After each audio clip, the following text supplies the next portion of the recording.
Let me go ahead and begin. There'll be a few laggards that'll still come in.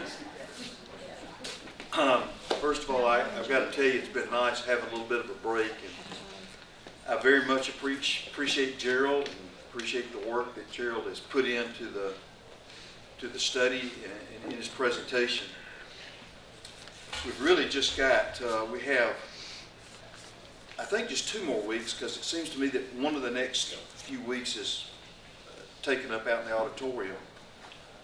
So we're not going to be able to finish Jonah. We'll come back to Jonah in another 12, 15 weeks and finish it up around Christmas time. A couple things I'd like to say to you, just my thoughts on Jonah. First of all, when you read any book, you have to think about what is the book about. So when I say, when you read Jonah, what do you think Jonah is about? How might you answer that? What is Jonah about? Somebody. What's Jonah about? Obedience, disobedience, also. It's about disobedience. Okay. What else is Jonah about? If I asked a younger person, what would they say Jonah was about? Jonah, it's a whale story. Yeah. If you ask a teenager, they might say a whale of a story. To kind of go out on the limb is you think about it's God actually acting in the outcast. That's interesting, Skip. Well, you look at the sailors on the ship, what God did for them, and they believed in God, the Creator. Well, you take the terrible Nineveh, what they did to people, and yet they repented and knew about God, Uh-huh. and God saved them. Yeah. So it's kind of God working through the outcast as well. What if I told you that the book, it was not about Jonah, certainly one about a whale, it one about the Ninevites, one about any of those things. Those are all characters in the book. But the book of Jonah was primarily about God. Okay? The book of Jonah is primarily about God.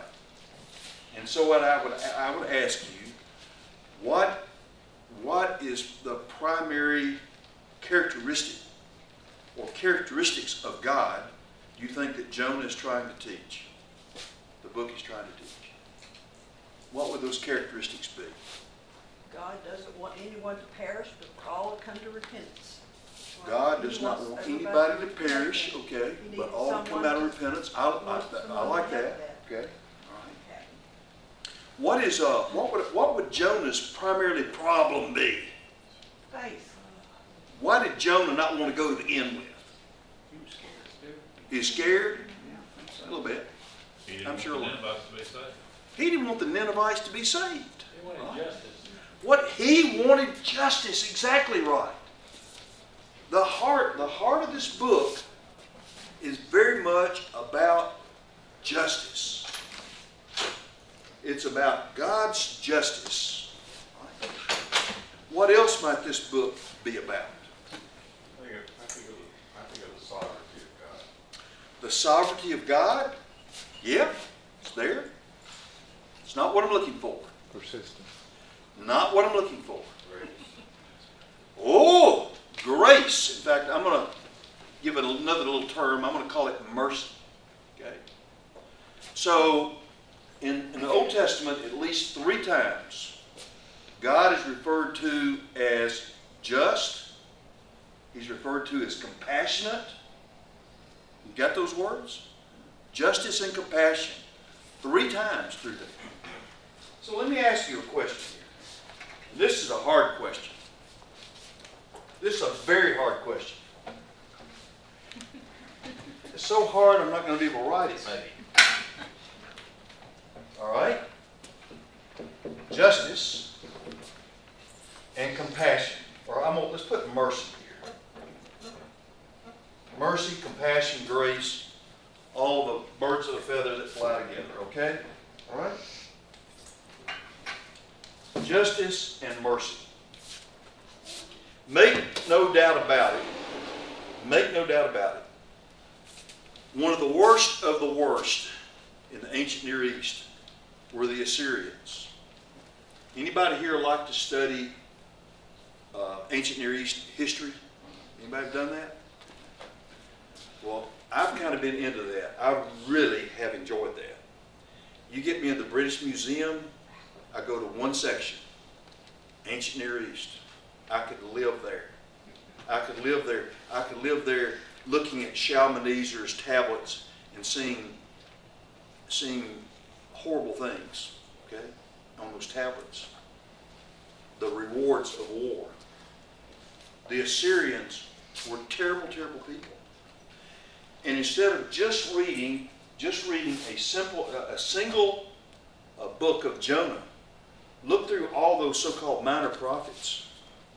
Read about 2 or 3 of them. There's not a one of them. There's a one of them.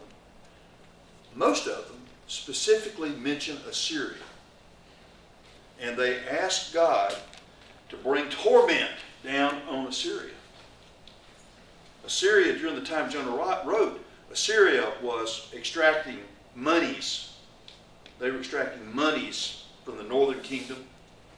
I'm not sure about the southern kingdom, I'm guessing. But then in 722, that's when Israel was completely shut down. That's when Israel was taken over and shipped off to captivity at the Assyrians' hand.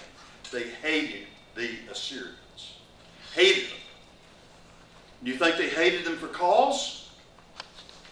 Yeah. How would you like it if the Assyrians came in and took your baby and beat its brains out? How would you like it if the Assyrians came in, raped your wife in front of your eyes, okay? And then emasculated you? How would you like that? Okay? They hated the Assyrians. So,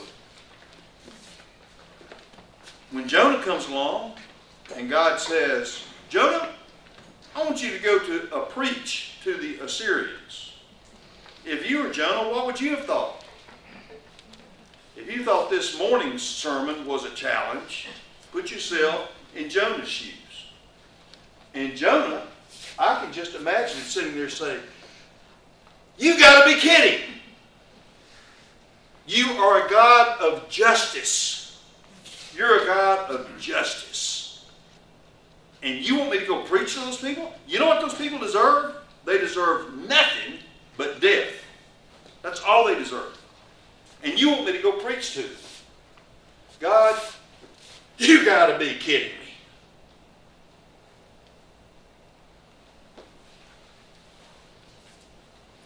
Do you believe that God is just?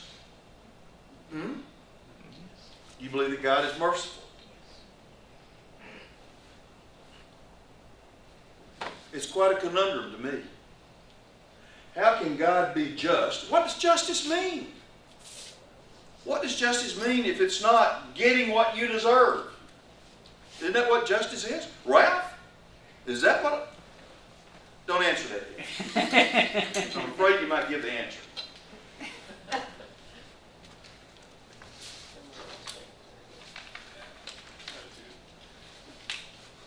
All right. Don, take a few and hand those forward and back. Melissa, let me just give you and Carol one.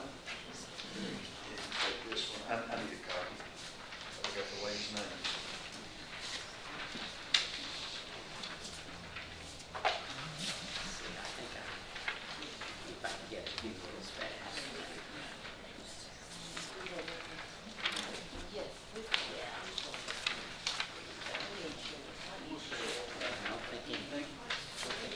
Are we about out of them? I copied 25, so share them. You got them. Here, hang on just a minute, Margaret. Hold on to yours, Margaret. I want it. Y'all share that. Y'all share that. All right, everybody see this? Everybody see this old woman here? Young woman? What do you see there? Yeah, she lost an arm. Must have been a bad day. This is Themis, okay? Themis is the goddess and personification of justice. And that's out of the temple of Nemesis, okay? This is one of the Greek gods. There she is, okay? All right? Get a picture of that? I want to show you all one that's maybe a little more familiar to you. The blindfold. Here you go, Paul. Take one hand, one back. Here you go, Skip. Come on over and get it. Yeah, yeah. We've had some church printers. People give more money, we get a new one.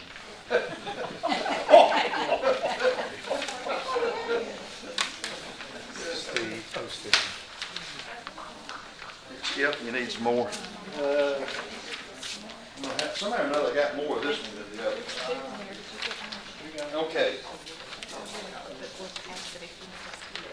All right. Who is this right here? Ralph? Well, that's also justice, but of course the famous one is the one that's blindfolded. Yeah, we haven't gotten to that yet. Thank you for spoiling. All right.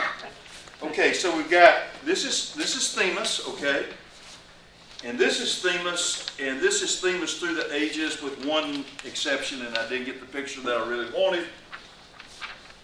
But this is Themis, and this is commonly seen in our courtrooms. Okay, what do you see about Themis in this?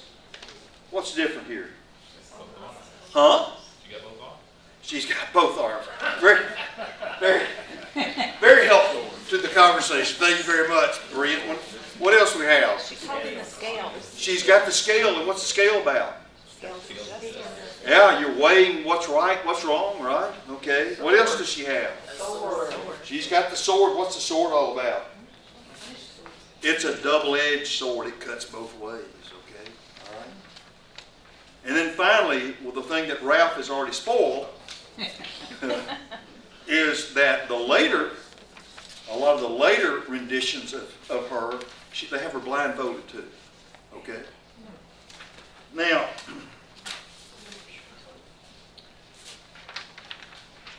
this picture, okay, some people believe is more in line with what justice should be than what this is. All right? Well, Steve, you look at the first photo. Yeah? Her left hand was holding something. I Yeah. mean, either that or that's a very unusual pose. Yeah. And of course, her right arm could have been holding a sword. Yeah. It's not. Here's what I read.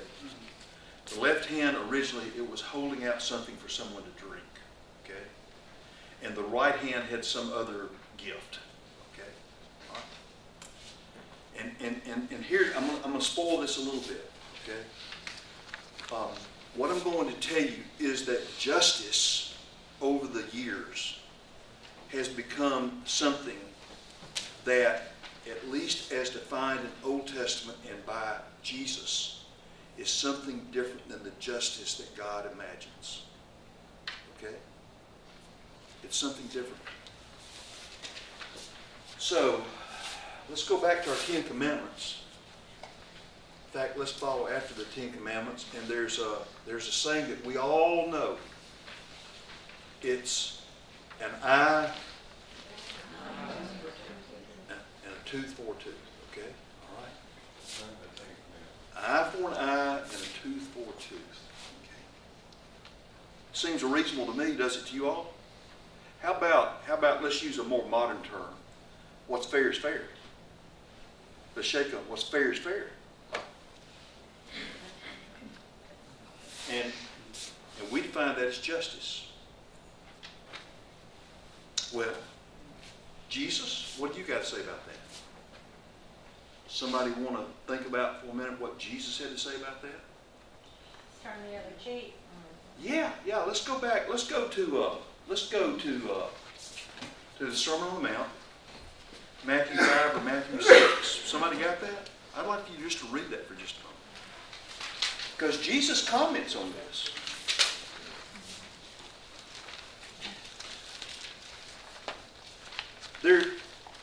listen to me, there's a lot of things that are said in Scripture that in fact have a trajectory.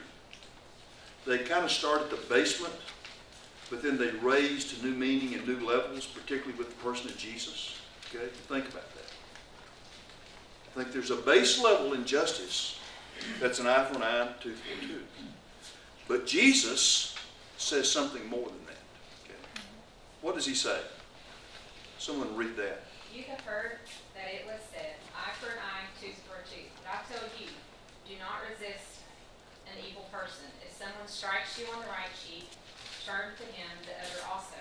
And if someone wants to sue you and take your tunic, let him have your cloak as well. If someone forces you to go 1 mile, go with him 2. And give to the one who asks you, and do not turn away from the one who wants to borrow from you. All right? You believe that Jesus was just? You believe that Jesus was just? Yes. I don't know if that's, Do you believe that Jesus was just? Just answer that question. Yes. Yes. Yeah, Jesus was just. Okay. Is this justice that when somebody comes along and slaps you on the face, you turn the other cheek? Is that justice? not at the Jesus moment. is saying to do that, right? Is Jesus proclaiming that we should be just?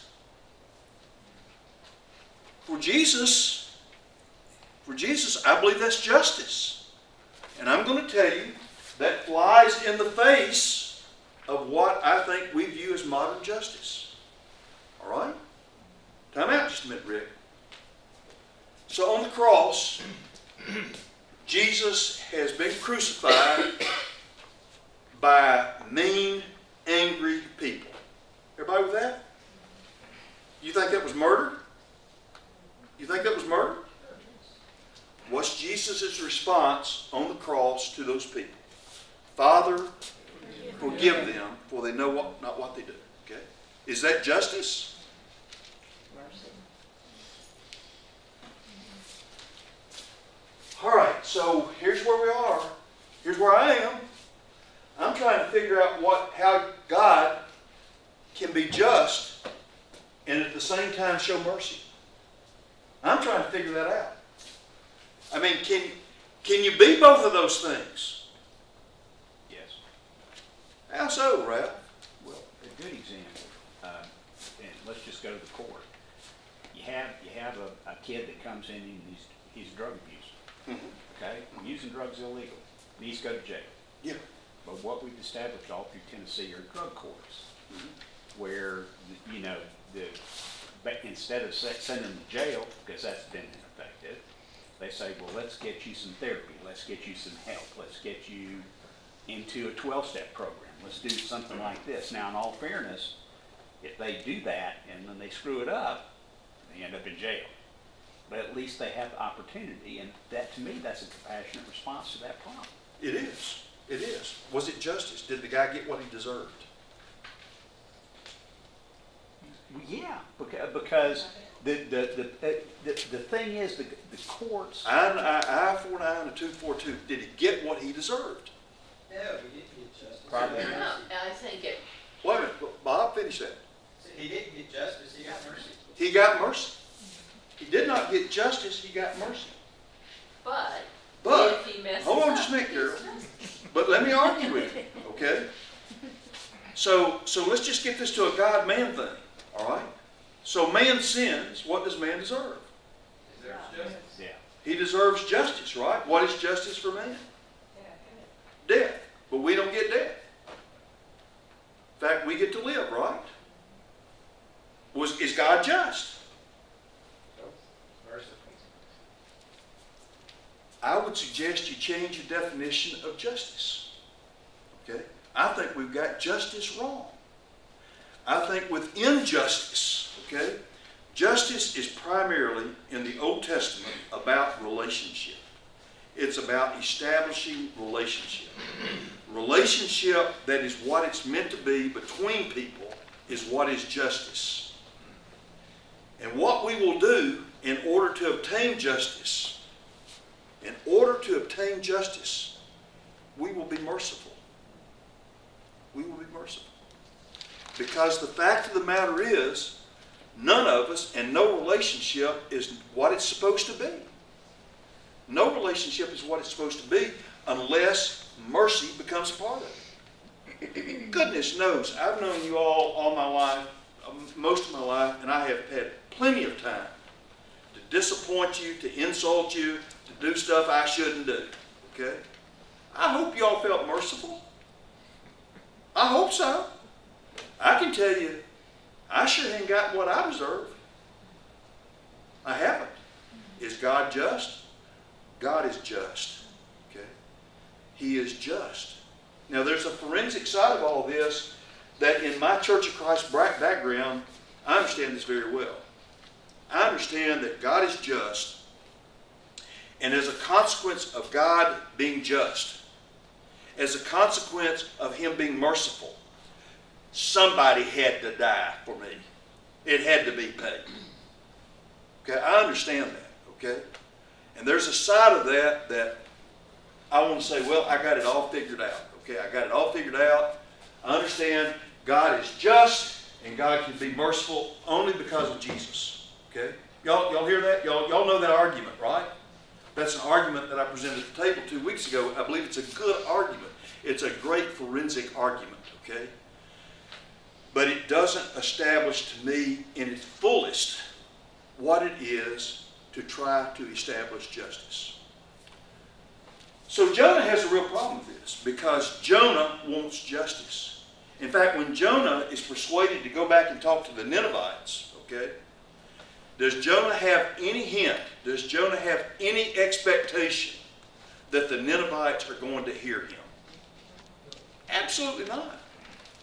Jonah absolutely knows that these heathen, dog, criminal, hateful people are not going to listen to him, and they're all going to be put to the sword, and that suits Jonah just fine, okay? Because that is what they deserve. And Jonah, when God doesn't go along with what Jonah thinks God ought to do, then Jonah starts quoting Scripture. Y'all realize that? I found this very, very interesting. Jonah 4.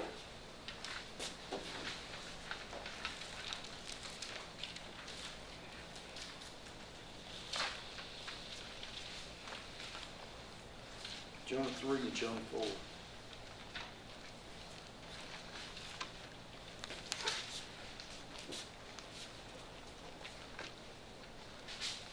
Jonah 4, second verse. He prayed to the Lord.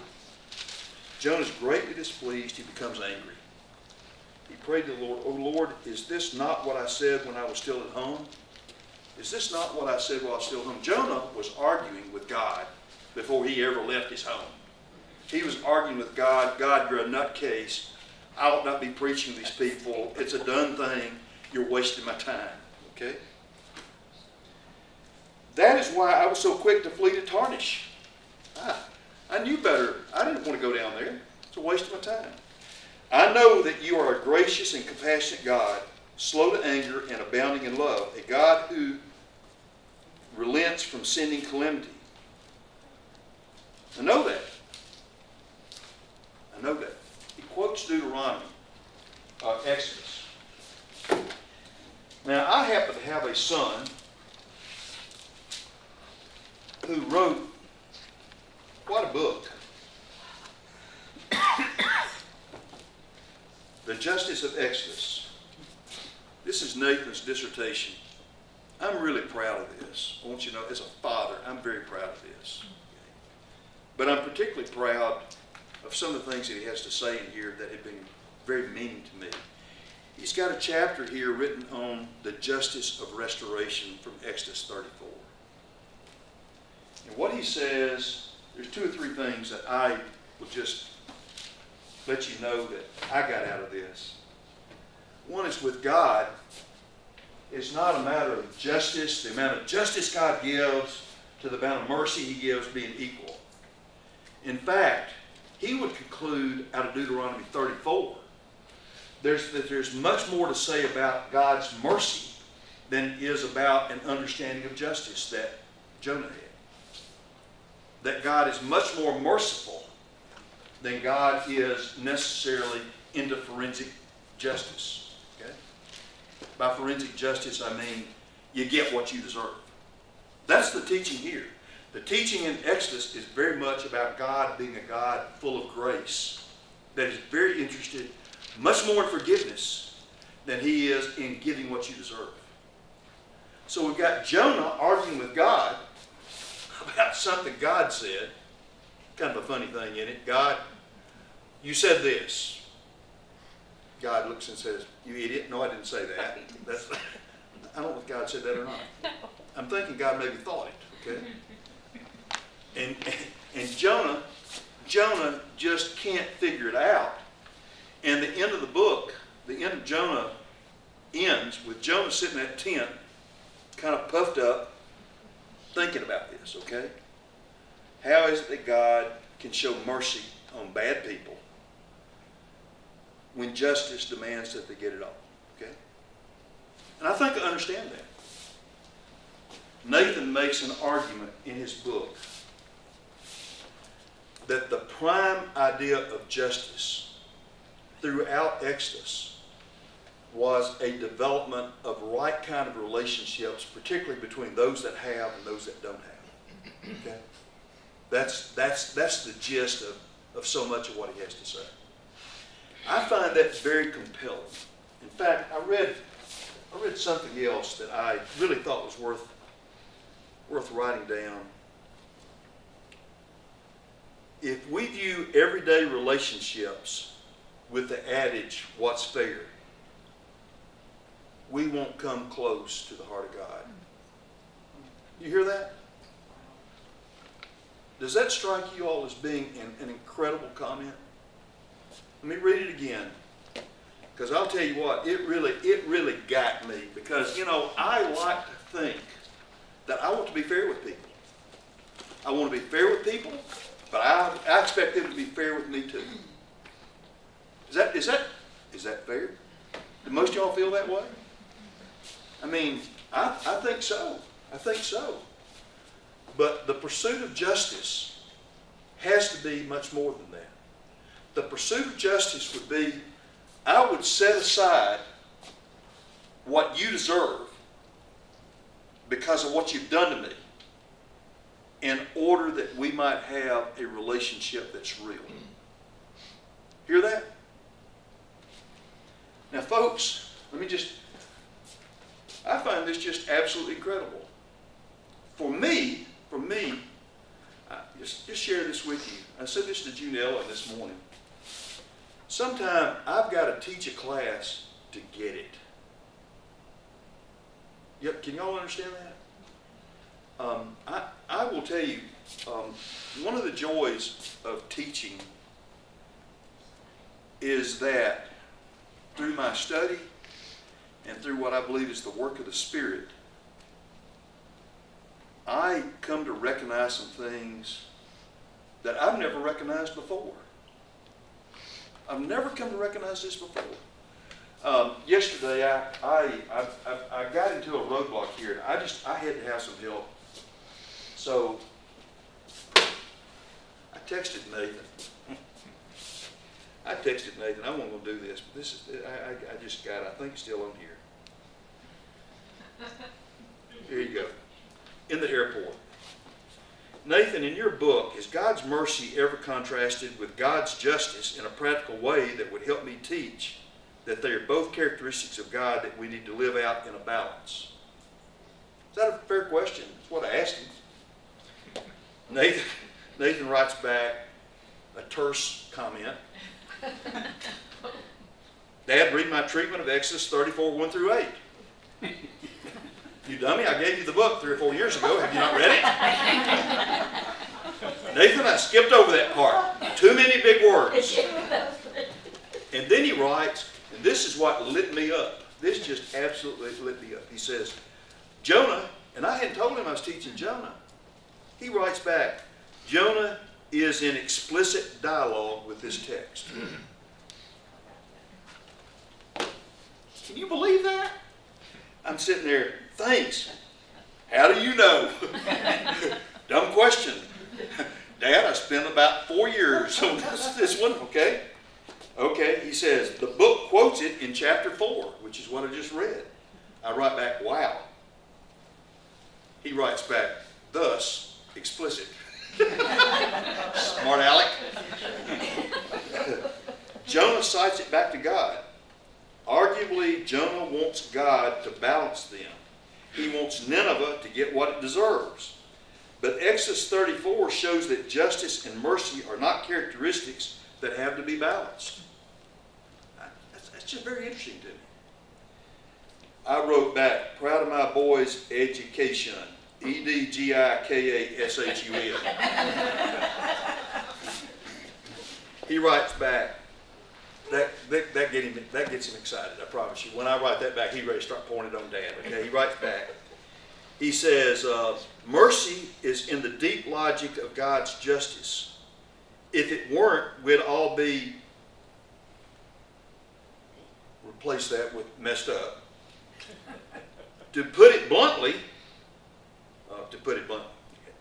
and I write back, Micah seems to say both and walk with humility. And that's from Micah, I think, chapter 4.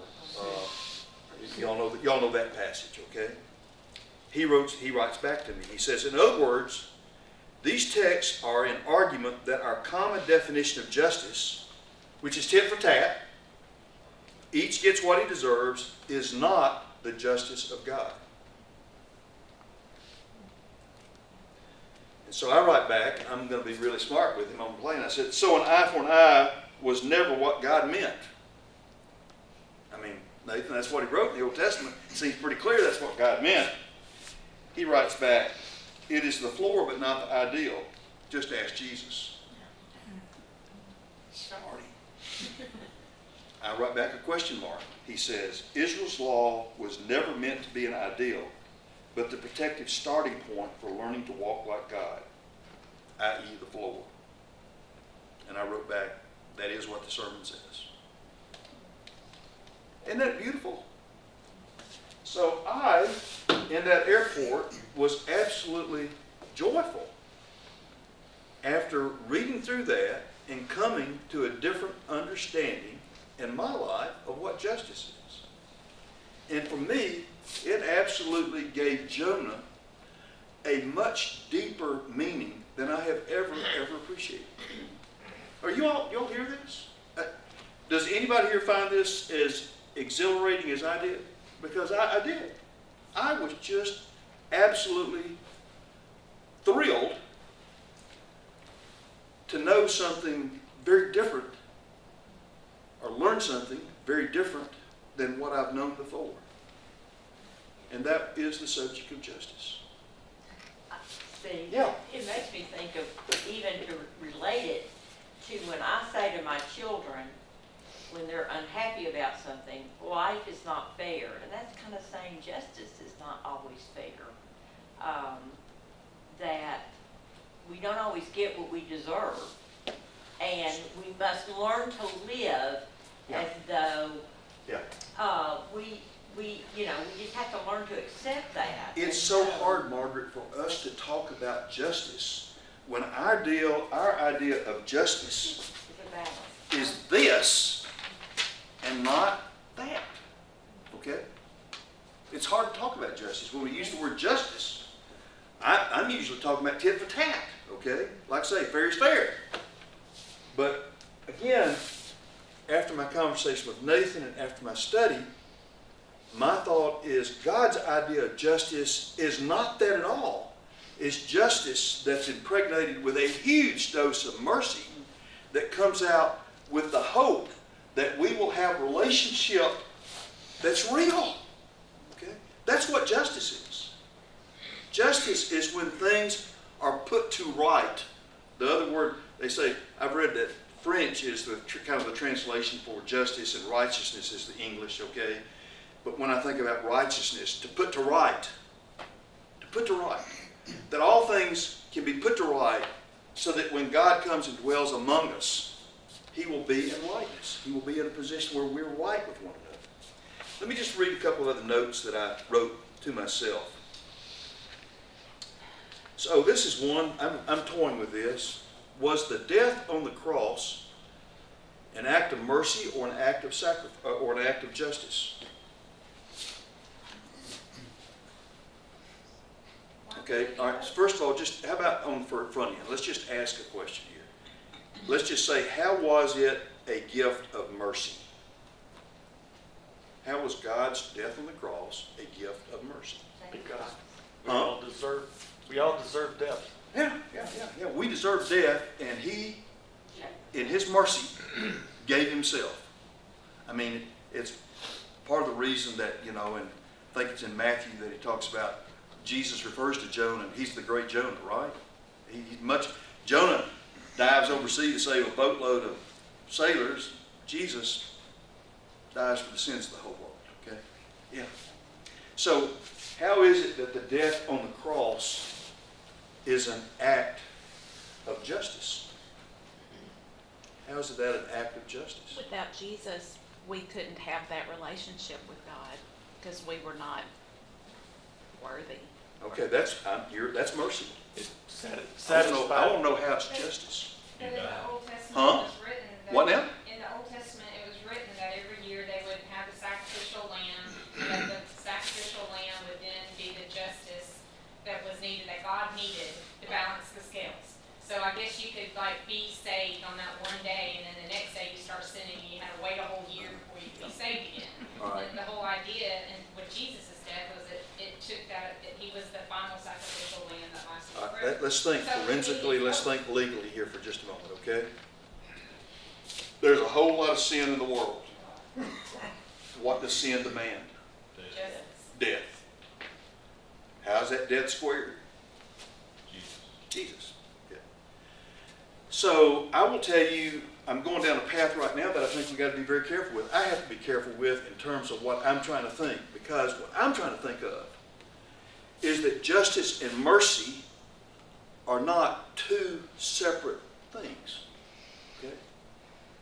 You hear that? They're not two separate things. There are two facets of God that fly together. They fly together. They're hand in hand. Yeah, Jimmy. Well, at the end of the time, when we're all judged, which trumps? That's my next question, Jimmy. Right, at the end of when the rubber meets the road, if we have not accepted Jesus, Yeah.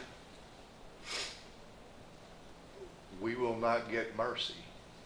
Yeah. We will get justice. Yeah. Right? So I don't want to put it. I don't want to put it in those terms yet. I'm not ready to. I'm not ready to say that, Jimmy. I struggled with that last night. Okay. If God is so, if His mercy is so deep, His love is so great that He can overcome justice tit for tat. Okay. If it's that, then where is it that God says in judgment, you don't belong here? Where is it? That's next week. I knew you not. I mean, it's scriptural, right? It is scriptural. It's what it is, Jimmy. But I got to understand that. I got to understand that in some better terms, okay? And I'm not ready to teach it yet. That's what I'm going to try to teach next week. And if I don't come next week, you'll understand I didn't get it. All right? Yeah, Amy. I'm not ready to talk about that cliffhanger, but when you talk about this, does it not put Jesus' whole life and His parables and His teachings throughout His ministry in a whole other perspective, because He was trying to teach mercy and to kind of balance, like He said before, was eye for an eye, that Jesus was trying to get us to that ideal. When He talks about blessed are the merciful, for they should receive mercy, and then here in James it's like anyone who has not been merciful won't receive mercy, because mercy triumphs over judgment. I mean, do you think that just puts, what we were talking about on parables and what the true meaning behind them was? Yeah. I mean, it's just kind of putting a new perspective on Amy, it. to me, this gives a incredibly new perspective to a lot of things that I've read and I think. I will tell you, when I started this study 3 days ago. And I literally started it 3 days ago in New Orleans, okay? All right. That's where I started this. In the city. And I had no idea. I had no idea what I was getting into on this, okay? I had no idea what I was getting into. But, I mean, when I came to believe that my understanding of justice was a very immature understanding of justice, that Jesus could be just and still be on the cross and say, forgive them for they know not what they do, okay?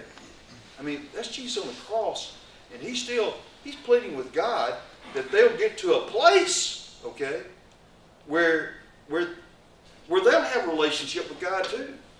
And I think he really didn't think that. Yeah, Amy? So, I know Jeannie's question was a really hard question. I don't know how to answer, but what about this question? Like, you know, you're told you have what we all say is right and wrong, and we have things where we're supposed to decipher what is right and what is wrong. So, like, how much are we supposed to decipher what's right and what's wrong, and then how do we balance that with being merciful? Like, how do we determine? You understand where I'm going? I mean, No, I'm not totally, but let me just but I mean, how can we understand someone is probably doing wrong? But how do we say no, you're doing wrong? We got to separate from you, and then how much do you do that with mercy?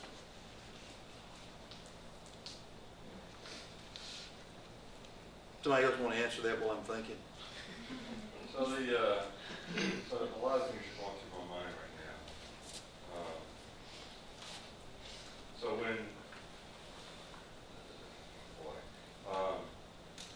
yeah, a lot of stuff going through my mind right now. So one of the things that came to my mind was when they brought the adulterous woman before Jesus. Yeah. Yes. Right? Yeah. And he forgave her because he said, neither do I judge you, but go your way and don't sin no more. Yeah. Okay?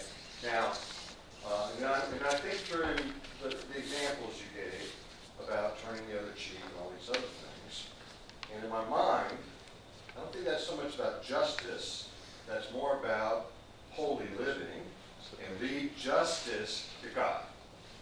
Because when I go to Thessalonians, and the Thessalonians are being persecuted horribly, Paul is telling them that they will be judged. There will be justice, but that is God's purview. That is not our purview.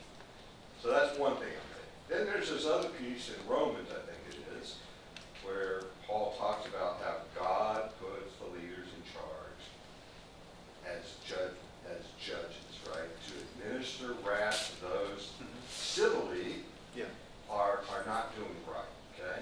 But again, we're back to God again, right? Justice is God is the one that administers justice, not mankind, not us as individuals. So now, because then I think of the whole concept of justification and sanctification. And see, that's all tied up, this whole idea of justification. So justice from God, at God's level, he does administer justice.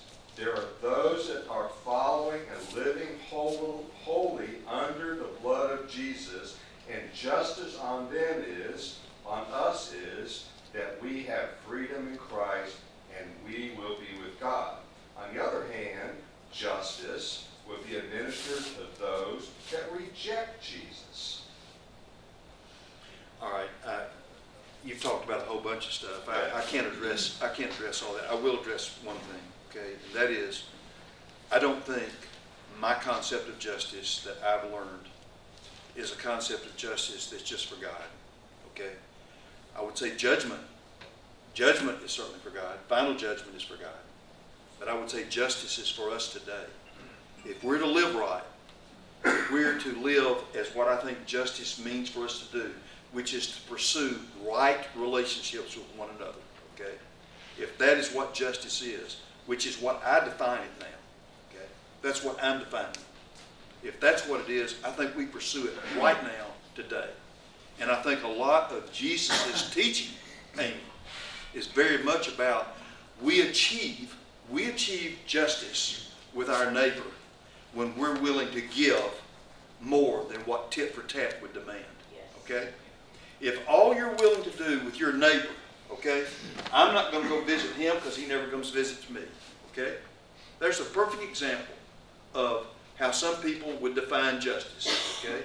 I'm saying if that's where we are, then we're never going to have what I believe is the heart of God, which is we'll do more than our share to make things right with each other. Yeah, Mark. Yeah, Steve, really great points. When we think of justice many times in our society today, we think of the punitive act associated with justice. Yeah. Because so often you hear of a court convicting a criminal of some heinous act For what he deserves. for what he deserves, and the family says, we've received justice, you know. I think we have to look at biblical, scriptural justice in a different lens. And it's not a punitive necessarily, a punitive act that is involved in the experiencing of justice. It is more of that self-giving. It's more of that right-mindedness. How do we right something that has been wronged, regardless of whether it's an act of self-punitive treatment or whether it's something that another person has to give up and avoid, you know.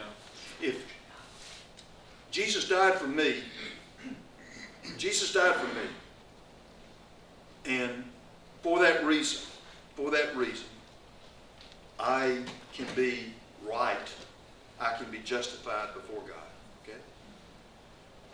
Jesus died for each of you.